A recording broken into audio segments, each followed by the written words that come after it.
Populaire Occitane, accélérateur de projet, vous présente l'interview Objectif News de 18h. L'aéroport Toulouse-Blagnac vous présente l'interview Objectif News de 18h.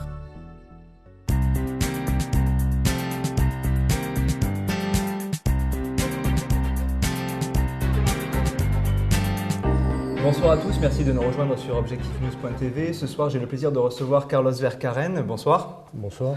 Vous êtes le président du groupe Poult, une entreprise spécialisée dans la fabrication de biscuits sucrés. Et lors de la 4e édition des Grands Prix de l'économie, vous avez été élu décideur de l'année. Quel est votre sentiment ce soir ? Écoutez, c'est d'abord une énorme surprise et évidemment une énorme fierté. Et je pense beaucoup à l'ensemble du personnel de l'entreprise ce soir, avec lesquels on a pu faire un bout de chemin ensemble depuis 10 ans maintenant et à qui je dois beaucoup et à qui je dois certainement d'être là ce soir parmi vous. Est-ce que vous pouvez un peu nous présenter l'activité de votre groupe ? Alors, donc, comme vous l'avez dit, donc, nous faisons des biscuits sucrés. Nous sommes le 2e biscuitier français dans les 10 premiers biscuitiers européens. Nous avons 5 usines en France et 3 en Pologne. Donc il y a 1700 salariés dans l'entreprise et nous allons faire cette année un chiffre d'affaires d'approximativement 230 millions d'euros de chiffre d'affaires. Je sais que vous avez une méthode de management assez innovante. Vous avez promu un management participatif. Est-ce que vous pouvez un peu nous expliquer ce concept ? Alors effectivement, pour nous, l'innovation managériale, en quelque sorte, est l'avantage concurrentiel ultime, en quelque sorte. Donc c'est une innovation bien plus durable et bien plus résiliente que l'innovation de processus, de procédés, de produits ou même de business model, qui finissent toujours par être copiés. Alors bien sûr, il faut faire tout ça, mais on pense que l'innovation managériale est effectivement l'avantage concurrentiel ultime. Alors ça se résume par quoi ? Comme ça, en quelques mots, c'est beaucoup moins de hiérarchie, beaucoup plus de liberté, beaucoup plus de communauté, moins de management, moins de reporting, moins de contrôle. On a abandonné par exemple le budget, ça n'existe plus chez nous. On a abandonné les paiements de bonus par exemple, donc les rémunérations variables. On n'a plus d'organigramme, on n'a plus de comité de direction.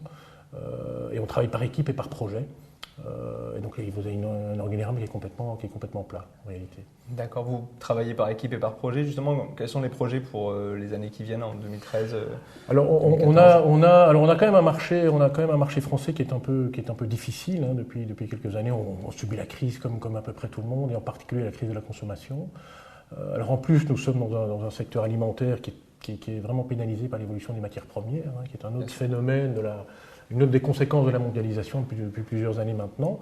Donc voilà, on cherche à trouver d'autres sources de croissance alternatives. Nous en avons trouvé une en Pologne à travers l'acquisition qu'on a faite il y a 2 ans. Mais nous développons aussi beaucoup le business à l'international et aussi beaucoup le business en sous-traitance. Donc nous développons pas mal le business en sous-traitant pour les grands groupes de l'agroalimentaire, pour Kraft, pour United Biscuits, pour Pepsi-Cola par exemple. Donc ça c'est un vrai axe de développement. Et puis à côté de ça, on a une jambe aussi, et ça peut paraître un peu particulier, on a une jambe aussi dans l'innovation beaucoup plus large, beaucoup plus ouverte. On a créé un incubateur en interne. Donc on fait appel à des projets, à des nouveaux business models pour réinventer le pool de demain. On a aussi créé des partenariats avec toute une série de start-up françaises pour la plupart. On a aussi essayé de créer des business innovants et de préparer le pool de demain. Donc, et enfin, on a un dernier socle en quelque sorte qui est la croissance externe. Parce que le marché dans lequel nous sommes est un marché très très atomisé encore, y compris au niveau européen et essentiellement familial. Et donc c'est un marché qui a vocation à se consolider et nous voulons être un des acteurs importants de la consolidation de ce marché dans les années qui viennent. D'accord, Carlos Vercaeren, merci d'avoir répondu à nos questions. C'est moi, merci.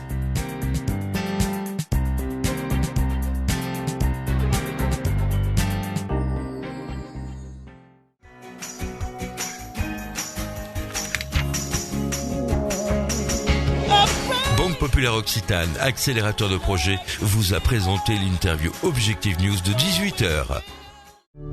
L'aéroport Toulouse-Blagnac vous a présenté l'interview Objectif News de 18h.